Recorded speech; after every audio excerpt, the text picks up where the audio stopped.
प्राप्ति कर सकते हैं। जो ज्ञान रहित भक्ति है वो कैसी होती है? अभिमान रहित होती है, अभिमान से भरी होती है जो ज्ञान रहित भक्ति होती है। जो सिर्फ भक्ति होती है वो सिर्फ नारायण को देखती है। जब भक्ति होगी, जब ज्ञान होगा तो भक्ति होगी, जब भक्ति हो जाएगी तो ज्ञान आ जाएगा, और जब ज्ञान आ जाएगा तो वैराग्य आ जाएगा। तो भक्ति ज्ञान विरागाणाम, तो हमको ज्ञान रहित भक्ति चाहिए। जब तक हम नहीं जानेंगे कि चावल के पहले पुष्प चढ़ाया जाता है कि पुष्प के पहले चावल चढ़ाया जाता है, मान्य दोनों हैं, लेकिन जो क्रिया का लोप नहीं होना चाहिए। जो ब्राह्मण होते हैं जो क्रिया का लोप करते हैं उनको बहुत पाप लगता है, क्योंकि वो जानते हैं सब कुछ। और जो कर रहा है, जो करा रहा है, तो करने वाले को उतना पाप नहीं लगेगा, कराने वाले को पाप लगेगा, क्योंकि वो जानते हुए भी ऐसा करा रहा है। तो ज्ञान रहित भक्ति होना चाहिए। बोले जय जय श्री राधे श्याम। वृंदावनस्य संयोगात् पुनस्तम तरुणी नवा,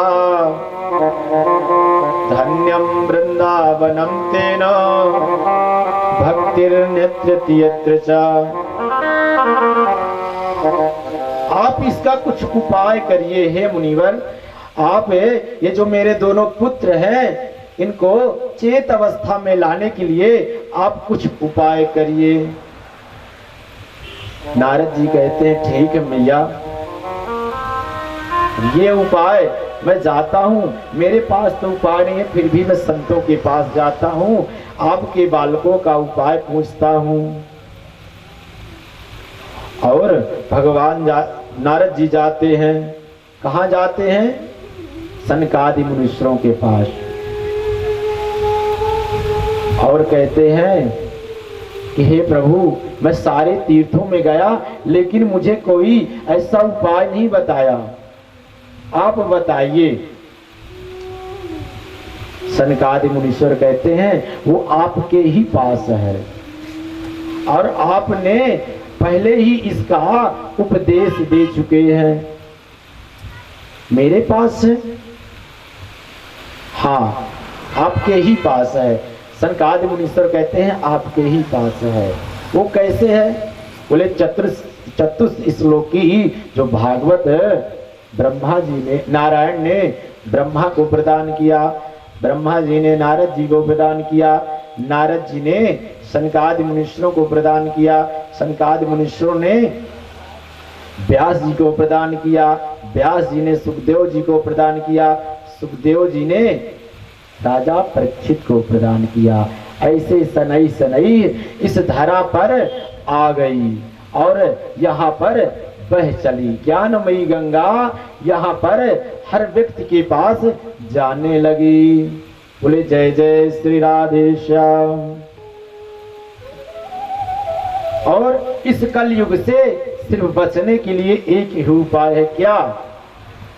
कलयुग केवल नाम आधारा, कलयुग केवल नाम आधारा, कलयुग केवल नाम आधारा, कलयुग केवल नाम आधारा।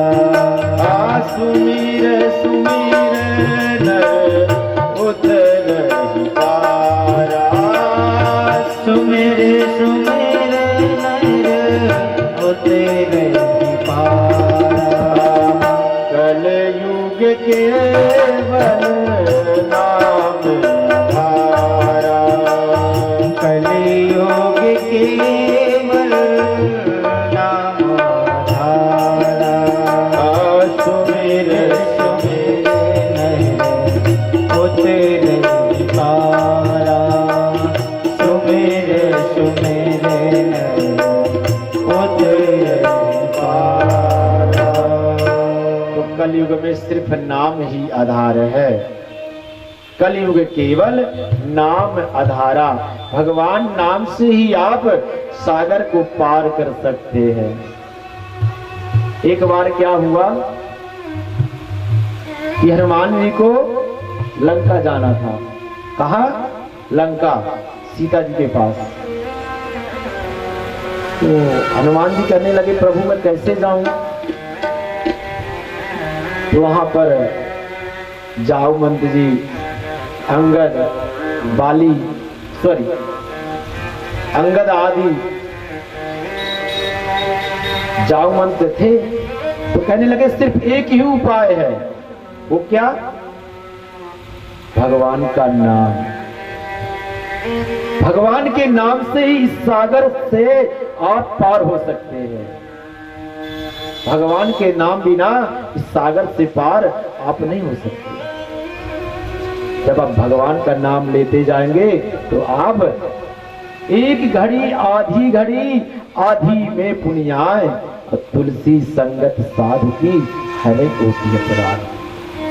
सिर्फ नाम से ही आप सागर को पार कर सकते हैं, छलांग कर सकते हैं। आइए थोड़ा भगवान नाम संकीर्तन हो जाए, तभी तो हम इस सागर से पार होंगे। बाकी और हमारी और आप में इतनी क्षमता नहीं है कि हम कथा को, हम इतने बड़े प्रवक्ता नहीं है कि हम कथा को पार कर सके। हरि अनंत हरि कथा अनंता। श्रीमन्नारायण नारायण नारायण, श्रीमन्नारायण नारायण नारायण, श्रीमन्नारायण नारायण नारायण, श्रीमन्नारायण नारायण नारायण, भजमन्नारायण नारायण नारायण, भजमन्नारायण नारायण नारायण, श्रीमन्नारायण नारायण नारायण, श्रीमन्नारायण नारायण नारायण। हरि बोल।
बोलिए वृंदावन बिहारी लाल की जय हो, राधा रानी सरकार की जय हो।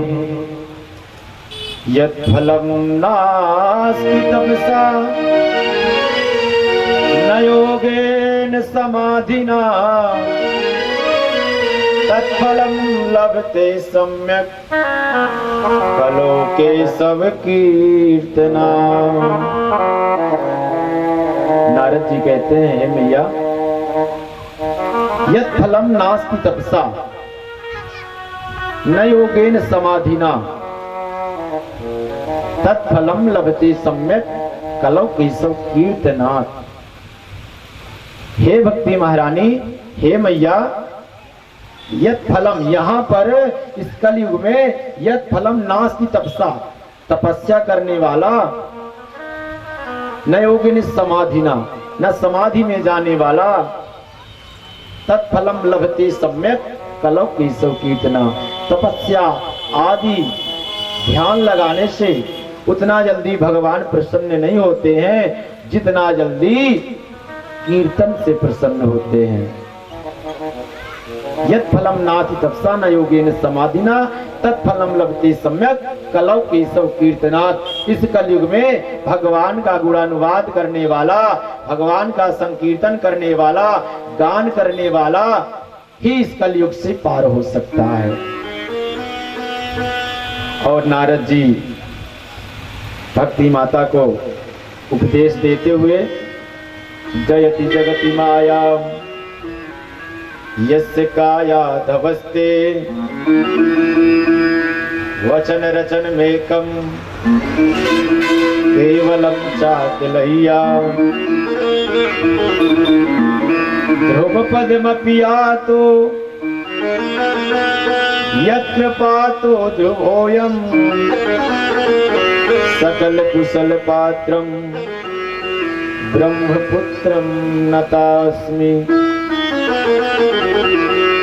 भक्ति महारानी कहती हैं, हे मुनिवर, नारद जी से क्या कहती हैं, हे मुनिवर, आपके उपदेश से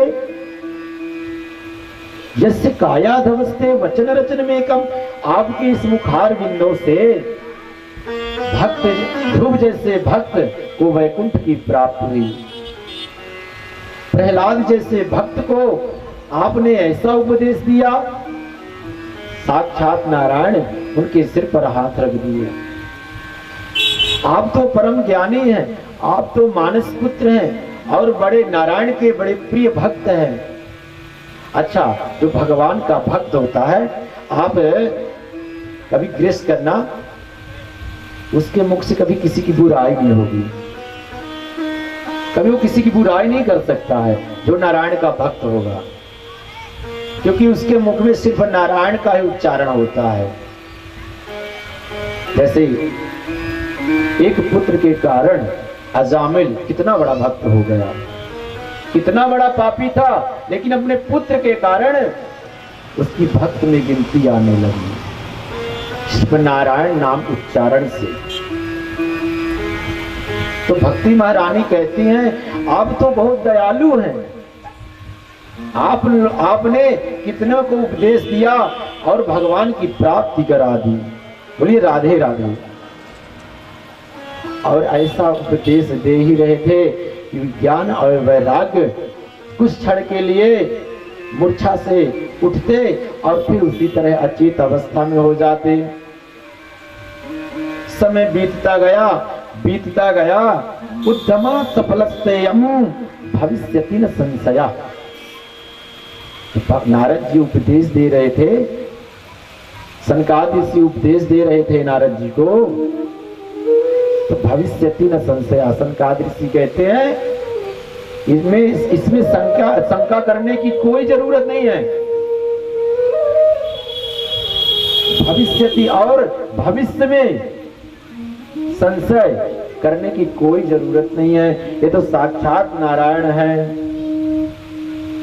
नारद जी कहते हैं, आपका उपदेश मेरे लिए सफल हो गया, जो आपने उपदेश दिया वो सफल हो गया।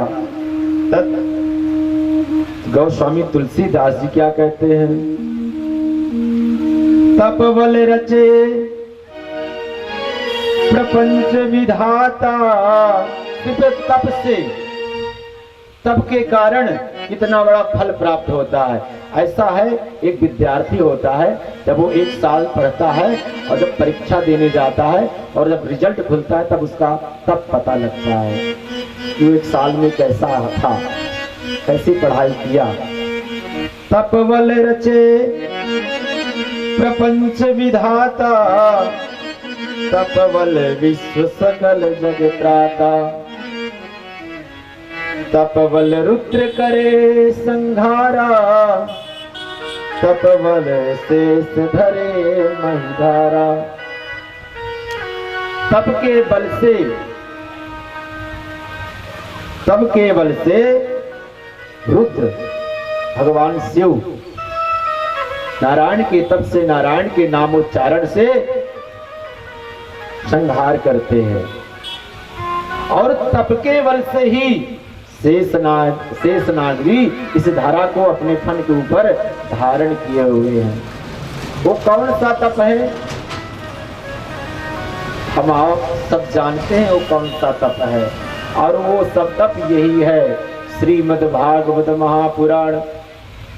यही तो तप है। आप लोग तप तो ही कर रहे हैं।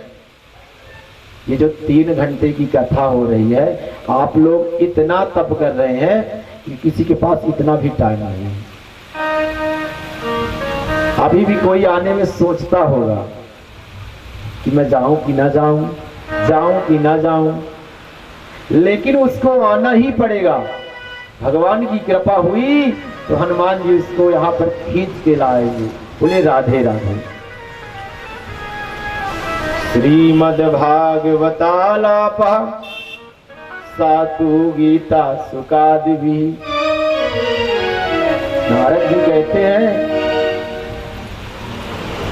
श्रीमद् भागवतालापा सातु गीता सुकादिभी।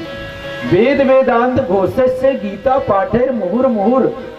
हे भैया, हम उनको बार बार गीता का पाठ सुनाए, बार बार वेदांत का पाठ सुनाए, लेकिन उनकी अचेत अवस्था से वो तो उठ ही नहीं रहे।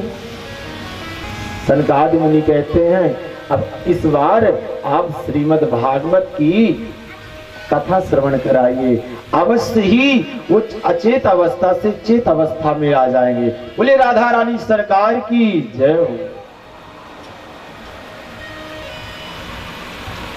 अब नारद जी जाते हैं, सनकादि ऋषि कहते हैं आप जाइए गंगा के तीर्थ में, गंगा के तट पर एक अच्छी व्यासपीठ बनवाइए, उसमें वैष्णव भक्त को बैठाइए और उन मध्य में भक्ति महारानी को बैठाइए और श्रीमद् भागवत कराइए। गंगा द्वार समीपे तू तटमानंद नाम का, एक आनंद नाम का तट है, वहां पर जाइए और श्रीमद् भागवत की कथा प्रारंभ करिए। और जैसे ही वहां पर व्यास पीठ लगी और जैसे ही वहां पर व्यास जी बैठे तो वहां पर क्या हुआ? तत्रैव गंगा यमुना त्रिवेणी गोदावरी सिंधु सरस्वती चा वसंति सर्वाणि तीर्थानि यत्रागितो द्वार कथा प्रसंगा। वहां पर कई गंगा आदि तीर्थ नदियां प्राकट हो गई। जंगलों से तपस्या करते हुए ऋषि मुनिगण वहां पर पधार गए। सरस्वती नदियां आकर वहां पर पधार गईं। और जहां पर भगवान की कथा होती है तो साक्षात नारायण आकर के विराजमान हो जाते हैं। बोले गंगा मैया की जय। और कथा प्रारंभ हो गई और व्यास जी क्या कहते हैं? सदाशिव्या सदाशिव्या श्रीमद् भागवती कथा यस्या श्रवण मात्रेण हरिचित्तम समाश्रये। भगवान की कथा सदा सर्वदा श्रवण करनी चाहिए। इसके श्रवण मात्र से, क्षणिक मात्र से भी पाप कलुषित मात्र दूर हो जाते हैं। तो मन में भी अगर पाप आता है ना तो भी दूर हो जाता है भगवान के नाम उच्चारण से। बहुत से शास्त्र हमने पढ़े, बहुत से शास्त्र हमने सुना, लेकिन जो श्रीमद् भागवत महापुराण है ऐसा शास्त्र ना हमने कभी सुना और ना हमने कभी देखा। ये भक्ति महारानी कह रही हैं, धन्य है इस श्रीमद् भागवत की कथा जो मेरे दोनों पुत्रों को अचेत अवस्था से चेत अवस्था की ओर ले आई।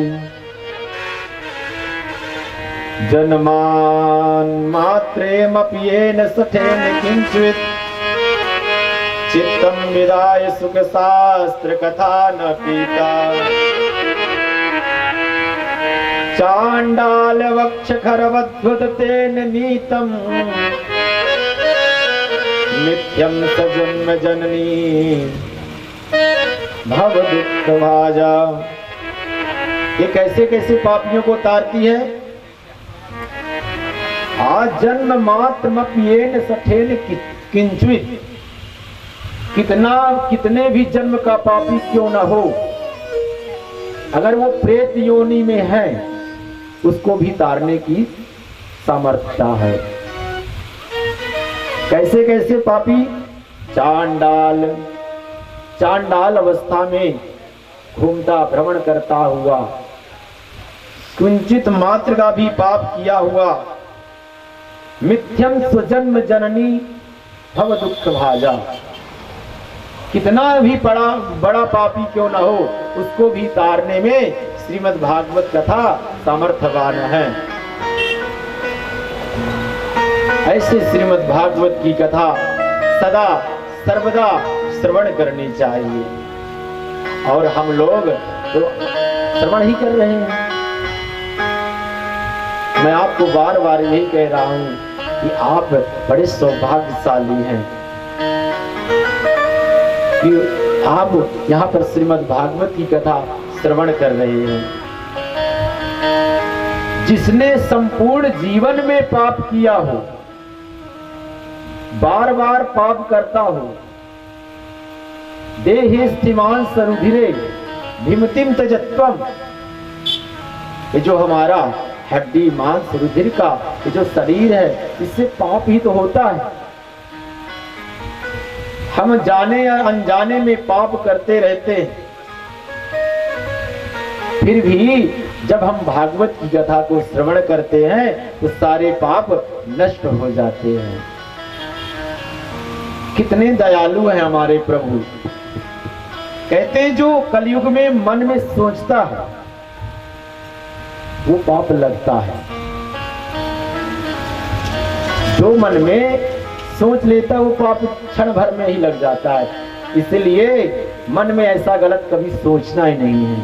बोलिए राधे राधे। और यहाँ पर भक्ति महारानी कहती हैं, भक्ति सुतौ तौ तरुणौ गृहीत्वा, भक्ति सुतौ तौ तरुणौ गृहीत्वा, भक्ति सुतौ तौ तरुणौ गृहीत्वा, भक्ति सुतौ तौ तरुणौ गृहीत्वा, प्रेमैक रूपा सहसा विरासी, प्रेमैक रूपा सहसा विरासी, भक्ति सुतौ तौ तरुणौ गृहीत्वा, भक्ति सुतौ तौ तरुणौ गृहीत्वा, प्रेमैक रूपा सहसा विरासी, प्रेमैक रूपा सहसा विरासी। और भक्ति महारानी ऐसे कीर्तन करने लगी, भक्ति सुतौ तरुणौ गृहीत्वा।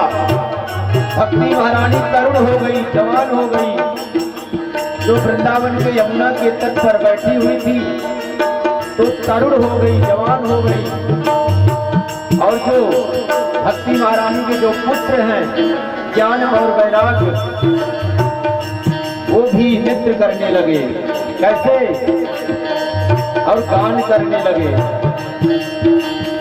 श्री कृष्ण गोविंद हरे मुरारी, श्री कृष्ण गोविंद हरे मुरारी, श्री कृष्ण गोविंद हरे मुरारी, श्री कृष्ण गोविंद हरे मुरारी, हे नाथ नारायण वदन्ति, नाथ नामा निमोर वदन्ति, नाथ नामा निमोर वदन्ति।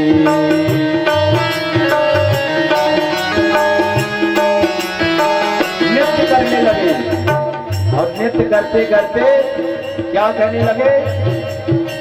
श्री कृष्ण गोविंद हरे मुरारी, नाथेति नामा निमोहर वदन्ति, और अपने मुख से भगवान का उच्चारण करने लगे।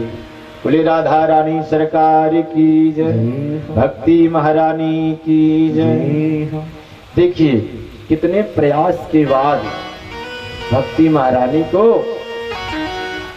अपने ज्ञान और वैराग्य पुत्रों को अचेत अवस्था से दूर करने के लिए कितना प्रयास किया। तो हमको भी और आपको भी प्रयास यही करना चाहिए कि कैसे भगवान की प्राप्ति हो जाए। लेकिन हम लोग कहाँ सोचते हैं, अभी हम जाएंगे घर में वही बस अपने कार में विलीन हो जाएंगे। मैं कहता हूँ एक घड़ी आधी घड़ी, आधी में पुनिहार और तुलसी संगत साधु की हरे कोटि अपराध। अगर एक क्षण भी, एक घड़ी भी भगवान का नाम उच्चारण हम लोग कर ले तो हमारा जीवन धन्य हो जाएगा। बोले राधे राधे। तो भगवान नाम उच्चारण करते हैं, आप लोग भी करिए। हम लोग भी ढूंढे क्यों परमात्मा है कहाँ, हम किसके लिए यहाँ पर आए हैं? सिर्फ हम परमात्मा की प्राप्ति के लिए यहाँ पर आए हैं, लेकिन हम यहाँ पर जब आ जाते हैं तो मेरे और तेरे में विलीन हो जाते हैं।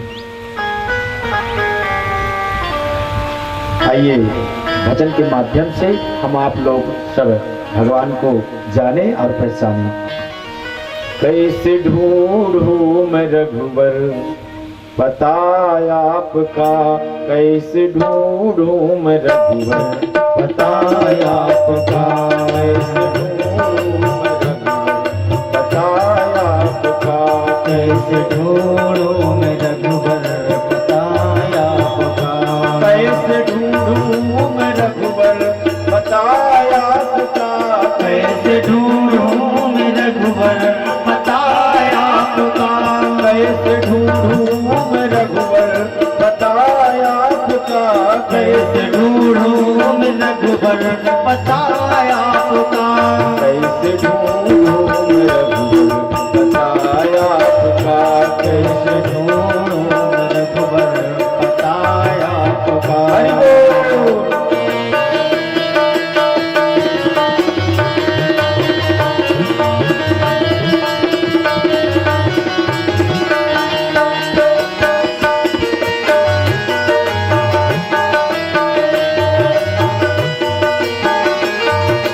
भगवान को ढूंढना है।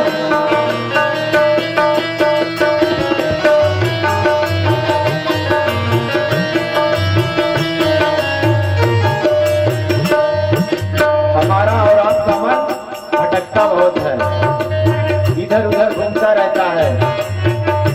मन भटकते भटकते परेशान है, मन भटकते भटकते परेशान है, मन भटकते भटकते परेशान है, मन भटकते भटकते परेशान है। जब मन भटकता है तो किसका सहारा लेना चाहिए? मन भटकते भटकते परेशान है, मन भटकते भटकते परेशान है। अब तो केवल सहारा रहा आपका, अब तो केवल सहारा रहा आपका, अब तो केवल सहारा रहा आपका, अब तो केवल सहारा रहा आपका। राधे।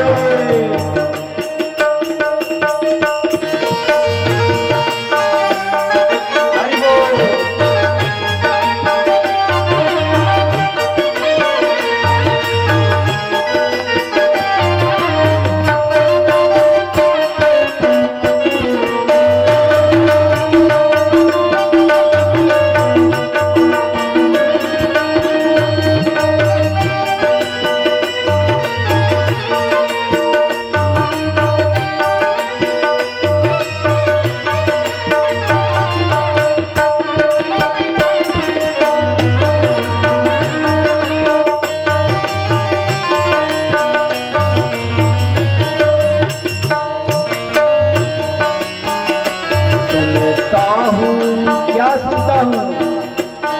सुनता हूँ कि जीवन संवर जाता है, सुनता हूँ कि जीवन संवर जाता है, सुनता हूँ कि जीवन संवर जाता है, सुनता हूँ कि जीवन संवर जाता है, सुनता हूँ कि जीवन संवर जाता है, सुनता हूँ कि जीवन संवर जाता है। जिस पे होती करम की नजर आपका, जिस पे होती करम की नजर आपका, जिस पे होती करम की नजर आपका, जिस पे होती करम की नजर आपका। राधे।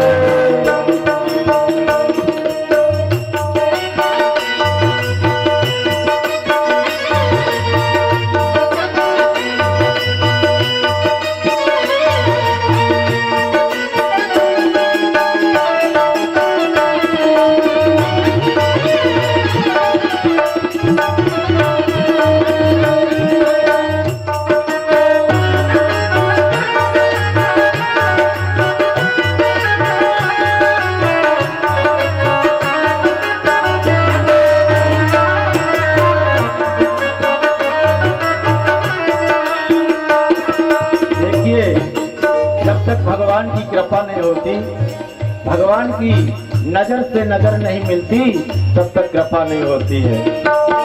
कैसे? हम लोगों ने, आपने तो सुना, क्या सुना? सुनता हूं कि जीवन संवर जाता है। तो सुना तो है, लेकिन देखा तो नहीं। देखा है आप लोगों ने किसी ने?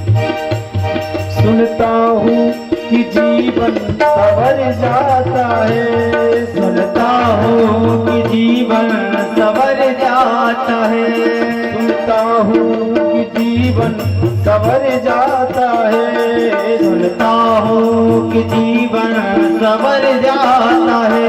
जिस पे होती करम की नजर आपका, जिस पे होती करम की नजर आपका, जिस पे होती करम की नजर आपका, जिस पे होती करम की नजर आपका।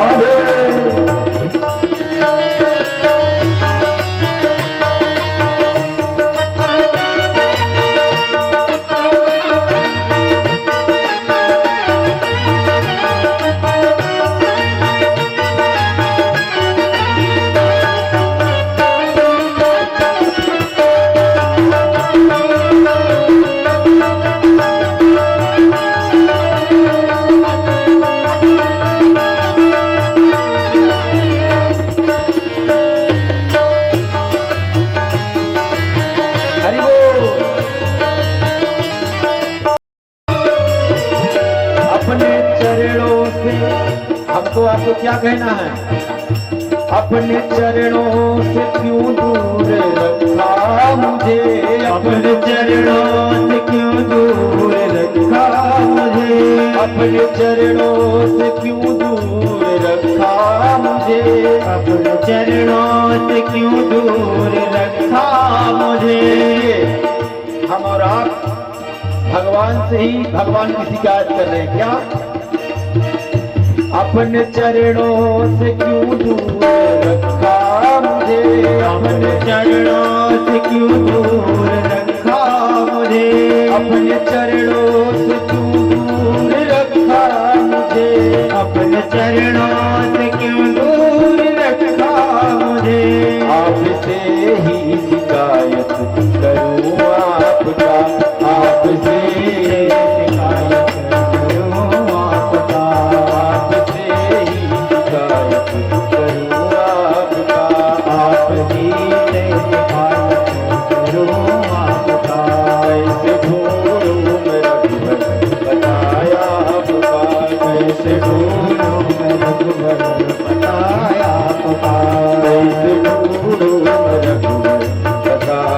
आपका, कैसे ढूंढूं मैं रघुवर बताया आपका, कैसे ढूंढूं मैं रघुवर बताया आपका, कैसे ढूंढूं मैं रघुवर बताया आपका, कैसे ढूंढूं मैं रघुवर बताया आपका, कैसे ढूंढूं मैं रघुवर बताया आपका, कैसे ढूंढूं मैं रघुवर बताया आपका। जय जय श्री राधे, जय जय श्री राधे, जय जय श्री राधे श्याम।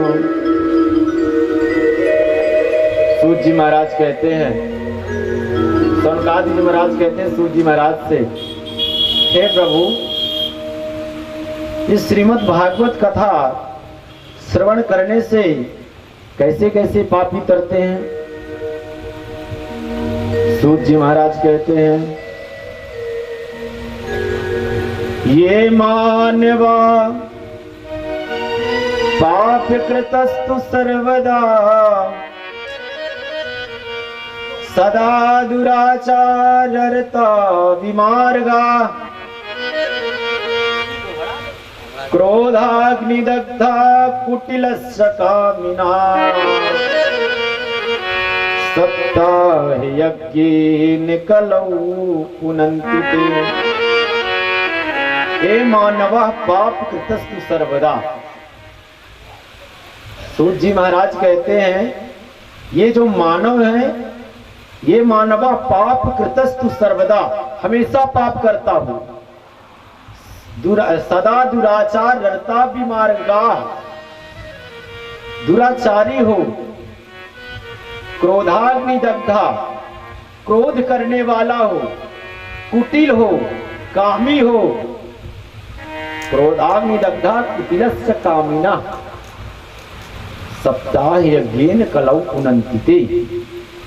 ऐसे ऐसे ऐसे पापियों को श्रीमद् भागवत कथा पान कराया जाए, वो भी तर जाते हैं। बोलिए राधे राधे।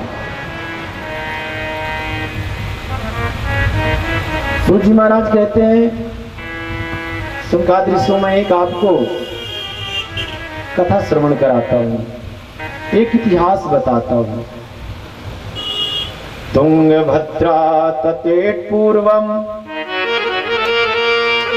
भूतपत्तनमुत्तमम्। एक तुंगभद्रा नदी के तट पर एक आत्मदेव नामक ब्राह्मण रहा करते थे। आप सब लोगों को ज्ञात ही होगा, सभी जो कथा करने आते हैं तो धुंधकारी और धुंधली की कथा सुनाते ही हैं, तो आप लोग तो ज्ञानी है ही, लेकिन फिर भी व्यासपीठ से कथा का लोप नहीं किया जा सकता।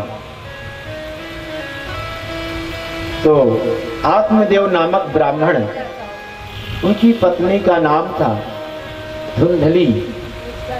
धुम धुम कलहम करोत इति सह धुंधली, जो खूब बोलती हो, बहुत बात करती हो, हमेशा पड़ोसियों से झगड़ा करती हो, अपने घर वालों की बात न मानती हो,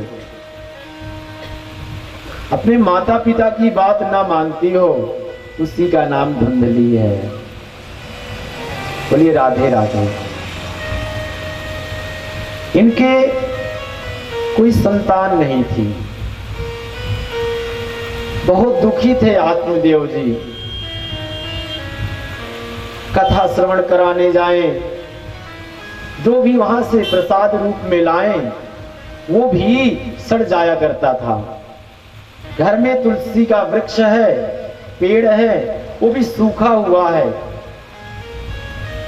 दोबारा जैसे ही तुलसी को गमले में लगाया करते थे, फिर भी वो दूसरे दिन सूख जाया करती थी। ये भक्त के लक्षण हैं। जो भगवान का भक्त होगा, जिस घर में भगवान का नाम लिया जाता होगा, उसके घर में कभी तुलसी सूखी नहीं रहती है। बोलो राधे राधे।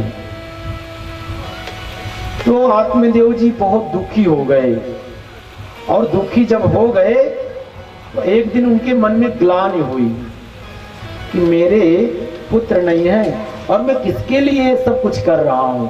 मैं आज जाता हूं, और आत्मदेव जी जाते हैं जंगल में,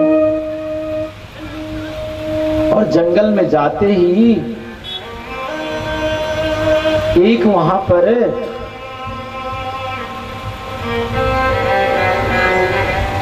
कुआं थी, कुआं। तो वहां जाकर के बैठ जाते हैं, और वहां पे उस मार्ग से नारद जी जा रहे थे। तो वहां पर बहुत ग्लानि में बैठे थे, आत्मदेव जी रुदन कर रहे थे। नारद जी ने जब देखा, संत जी ने जब देखा, तो बोले ये ब्राह्मण दुखी क्यों है, क्यों दुखी हो।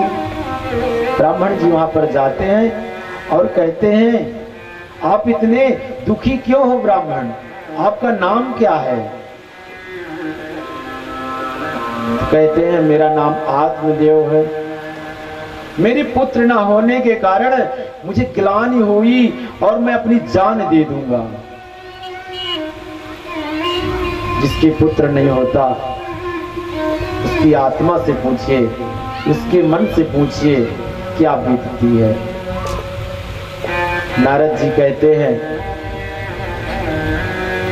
ऐसा मत करिए, आत्महत्या करना पाप है। आप ये पाप करने क्यों जा रहे हैं। आत्मदेव जी कहते हैं, महात्मन मुझे ज्ञान मत दीजिए, अगर आपको देना है तो मुझे एक पुत्र की प्राप्ति करा दीजिए। क्योंकि मैं सुना हूं संतों के और मुनियों की बात भगवान नारायण कभी टालते नहीं हैं। बोलो राधे राधे। नारद जी कहते हैं, आत्मदेव इस जन्म तो क्या, आपकी 7 जन्मों तक पुत्र की प्राप्ति नहीं है। आत्मदेव जी कहते हैं, मुझे उपदेश मत दीजिए, मुझे सिर्फ पुत्र प्राप्ति चाहिए, नहीं मैं आज ही आपके सामने आत्महत्या कर लूंगा, अपनी जान दे दूंगा। नारद जी कहते हैं, अरे मेरे सामने जान दे देगा, आत्महत्या मैं पापी हो जाऊंगा। आत्मदेव जी कहते हैं ठीक है। और आत्मदेव जी अपने, नारद जी अपने झोली से एक फल देते हैं और कहते हैं जा करके अपनी पत्नी को ये फल खिला देना। आत्मदेव जी बहुत प्रसन्न हुए, इतने खुशी हुए कि खुशी का पारावार ना रह गया।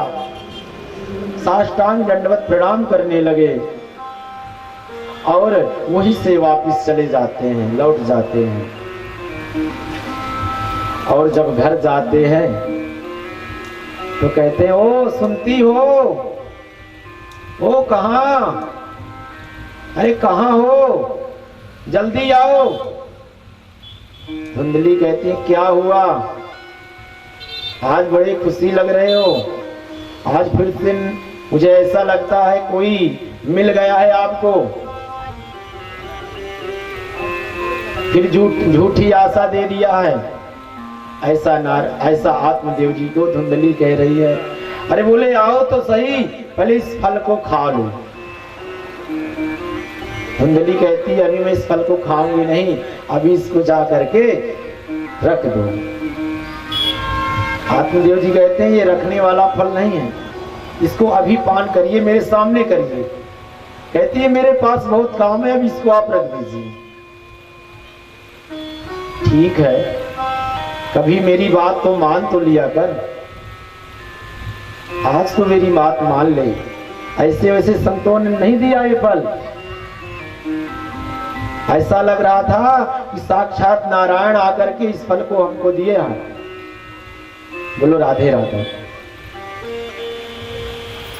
और ऐसा कह के आत्मदेव जी इस फल को रख देते हैं और धुंधली गहकार में विलीन हो जाती है। और उसी समय एक पड़ोसन आती है और धुंधली कहती है देखो पता नहीं कौन से महात्मा ने ये फल दे दिया है और ऐसा आत्मदेव जी से ऐसा बोल दिया है, इस फल खाने से पुत्र की प्राप्ति।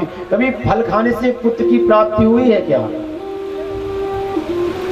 पड़ोसन कहती है कि अगर किसी संत का आशीर्वाद है, कहीं संत का आशीर्वाद लग भी जाता है तो पान कर लो। धुंधली ने कहा ठीक हो गया, मैं पान कर लूंगी। वहां से पड़ोसन चली जाती है और उस फल को उसी समय धुंधली की बहन आती है जो गर्भवती थी। तो धुंधली कहती है ऐसा है बहना, इस फल को तू गाय को खिला देगा और जो मेरे गर्भ में पुत्र पल रहा है वो मैं तेरे को दे दूंगी और इसके बदले कुछ तुम मेरे को धन दे देना। धुंधली ने कहा हाँ ये तो शर्त मंजूर है, ये कर सकती हूं मैं, लेकिन मेरे को ऐसे नहीं लगता कि मैं फल खा लूंगी तो मेरे पुत्र हो जाएगा। तो उस फल को धुंधली ने गाय को खिला दिया। कुछ समय बीतने के बाद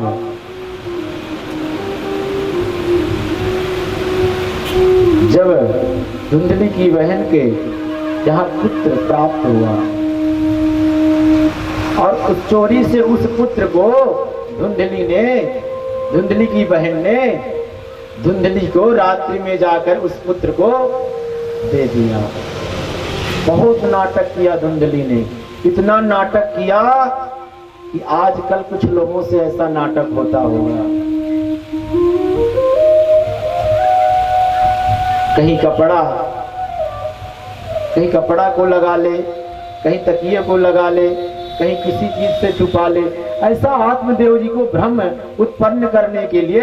और बेचारे आत्मदेव जी सरल स्वभाव, आत्मदेव जी तो इतने सरल स्वभाव थे कि वो अगर धुंधली ने कह दिया कि ऐसा नहीं ऐसा होगा तो हाँ जी ऐसा ही होगा। समय बीतने बाद पुत्र रत्न की प्राप्ति हुई और उसी समय कुछ समय बीत जाने के बाद गौ माता ने भी एक पुत्र रत्न की प्राप्ति को दे दिया और उनके कान गाय जैसे थे तो इसी प्रकार उनका नाम गोकर्ण हुआ। बोले गोकर्ण महाराज की जय। अब ये जैसे जैसे समय बीतता गया वैसे वैसे स्कूल में जाते तो विद्यार्थियों को धुंधकारी बहुत मारता था। कहीं उनका बस्ता फेंक देता, कहीं इदारे में गिरा देता, ढोंस देता। और गोकर्ण जी बहुत मना करते, भैया आप ये क्या कर रहे हैं, ये शोभा नहीं दे रहा। हमारे पिताजी का कितना मान सम्मान है, कितना नाम है, लेकिन आप ये मत करिए। धुंधकारी कहता आप शांत रहिए, नहीं मैं आपको भी इसी में डाल दूंगा। आप गोकर्ण जी कहते हैं ठीक है भैया, जो तेरा मन कहे वो कर। समय बीतता गया। कुछ क्षण बाद धुंधकारी चोरी करने लगा, वैश्याओं को रख लिया। गोकर्ण जी तीर्थ यात्रा में निकल गए। तीर्थ यात्रा में निकलने के बाद इधर धुंधकारी बहुत परेशान करने लगा, मदिरा आदि का पान करने लगा, और पान इतना करने लगा कि पान करते करते उसकी बुद्धि भ्रष्ट हो गई। धुम धुम कलहम करोत इत सह धुंधकारी, जो हमेशा कलह करे उसी का नाम धुंधकारी, जो माता पिता की बात न माने उसी का नाम धुंधकारी, जो हमेशा बुरा सोचे उसी का नाम धुंधकारी। कोई अलग से नाम धुंधकारी नहीं है। जो हमेशा कलह सोचता हो, कलह करता हो, उसी का नाम धुंधकारी है। बोले राधे राधे। अब कुछ क्षण बाद आत्मदेव जी धुंधकारी से परेशान होकर के गोकर्ण जी ने कहा कि पिताजी आप परेशान मत होइए, और गंगा के तट पर जाइए और श्रीमद् भागवत के 10वें स्कंध का पाठ करके भगवान की प्राप्ति करिए। और गोकर्ण जाते हैं और 10वें स्कंध का पाठ करके भगवान में विलीन हो जाते हैं। आत्मदेव जी जब 10वें स्कंद का पाठ करते हैं तो साक्षात नारायण का साक्षात्कार हो जाता है। साक्षात स्वरूप है चतुर्भुजम शंख गदार युआयुधम श्रीवत्स लक्ष्मण गल शोभिकोस्तुभम पीतांबरम सांद्र पयोट शोभगम। ऐसे भगवान का स्वरूप जब आत्मदेव जी को प्राप्त होता है तो आत्मदेव जी विलीन हो जाते हैं और 10वें स्कंद का पाठ कर भगवान को प्राप्त कर लेते हैं। बोले आत्मदेव महाराज की जय। और इसी समय वो कर्ण जी जाकर के सारे तीर्थों में जाकर भ्रमण करते हैं। और इधर मां इस धुंधकारी पुत्र से बहुत परेशान हो गई। कैसे? माता कहती है पुत्र चोरी मत कर, लेकिन धुंधकारी मानने वाला कहां? जितना मां अच्छा सिखाती उतना वो बुरा करता जाता। और धुंधकारी यहाँ पर वैश्याओं को भी एक दिन रख लिया। माँ कहती है ये पुत्र ये तू क्या कर रहा है? तेरे पिता का नाम इतना सुंदर था लेकिन तूने सब डूब दिया, डुबा कर रख दिया, कलंकित कर दिया अपने पिता का नाम। धुंधकारी कहता ये तू क्या बकबक कर रही है? क्या पिता, क्या पुत्र, क्या भाई, कोई नहीं है मेरा।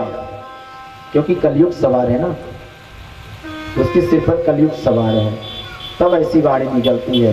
जिसके ऊपर कलयुग सवार हो जाता है समझ लेना वो ही ऐसा वाणी बोलता है। बोली राधे राधे।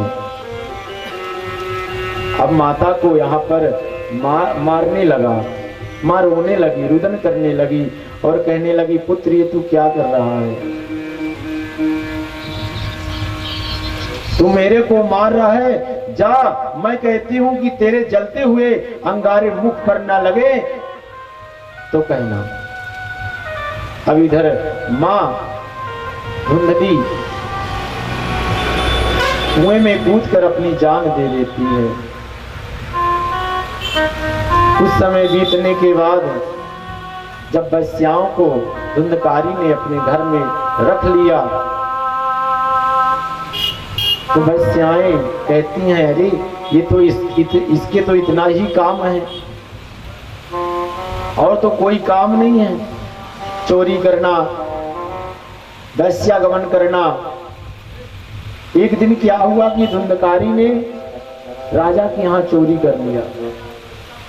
जब राजा के यहाँ चोरी की और बहुत सारा धन लेकर आ गया तो वैश्याएं रात में क्या कहती हैं ऐसा है अब इसको कल मृत्यु दंड जरूर मिलेगा, क्योंकि ये राजा के यहाँ चोरी करके आया है।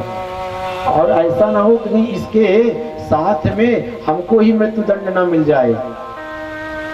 तो साथ में मिलके अर्धरात्रि में वैश्याओं ने पकड़कर धुंधकारी को मार दिया।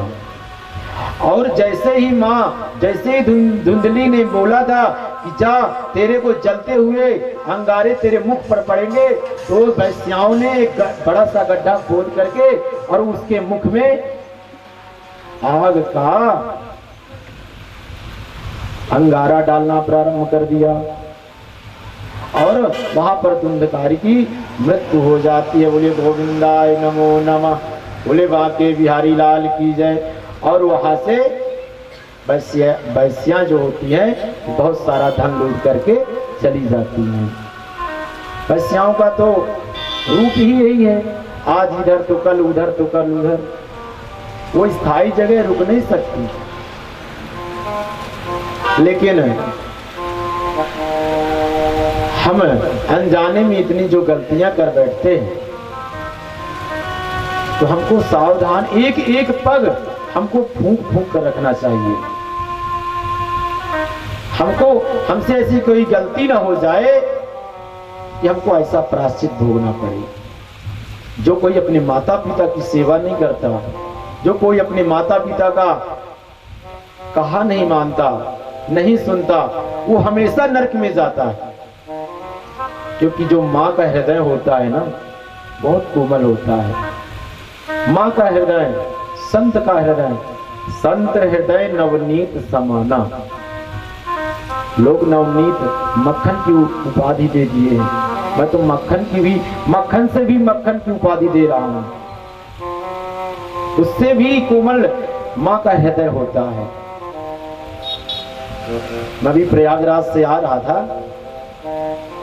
मैं रात्रि में 2 बज गए थे, लेकिन जो हमारी माँ है 2 बजे तक सोई नहीं थी, सिर्फ मेरा वेट कर रही थी। और हर आधे घंटे में मेरे पास फोन जाता था, कहाँ पर पहुंच गया, कहाँ पर पहुंच गया। लेकिन मेरे को गुस्सा आ रही थी कि मैं बाइक चला रहा हूँ, बार बार माँ मेरे को फोन लगा रही है।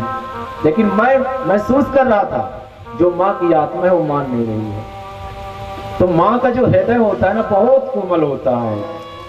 बोले राधे राधे। वो सबके बस की बात नहीं समझना, हम और आपकी बस की बात नहीं है। माँ कह रहे हैं, माँ तो साक्षात जगदम्बा है। पहले वो अपने पुत्र का पालन पोषण करती है, फिर अपना करती है। पुत्र के ऊपर संकट आ जाए तो सामने खड़ी हो जाती है, लेकिन पुत्र को आंच नहीं आने देती है। बोलिए राधे राधे। तो यहाँ पर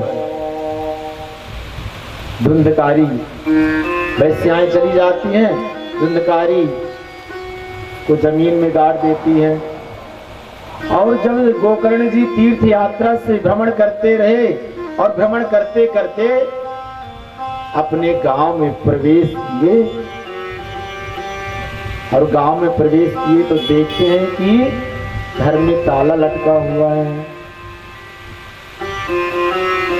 और देखिए 2 प्रकार के ताले होते हैं। लोग कहते हैं ना कि अपने दिमाग का ताला खोल ले, नहीं पछताएगा। और एक जो चाबी वाला ताला होता है, सिर्फ 2 ही तालों को खोलने की जरूरत है और तीसरे ताले की कोई जरूरत नहीं। 2 अगर ताले खुल जाएंगे तो भगवान बेड़ा पार कर देंगे। बोले राधे राधे। तो आत्मदेव जी गोकर्ण जी जब देखते हैं कि घर में ताला लटका हुआ है, गांव रात्रि में वहीं द्वार पर शयन करते हैं। और जब सुबह होती है तो पड़ोसी जब जानते हैं कि गोकर्ण जी आए हैं, तो गोकर्ण जी से बहुत स्नेह करते थे पड़ोसी। अच्छा एक बात बताता हूँ, हर घर में एक प्रेमी व्यक्ति होता है जो हमेशा हंसता रहता है, और उससे सब कोई बहुत प्रेम करते हैं परिवार के लोग। उसी प्रकार गोकर्ण जी थे।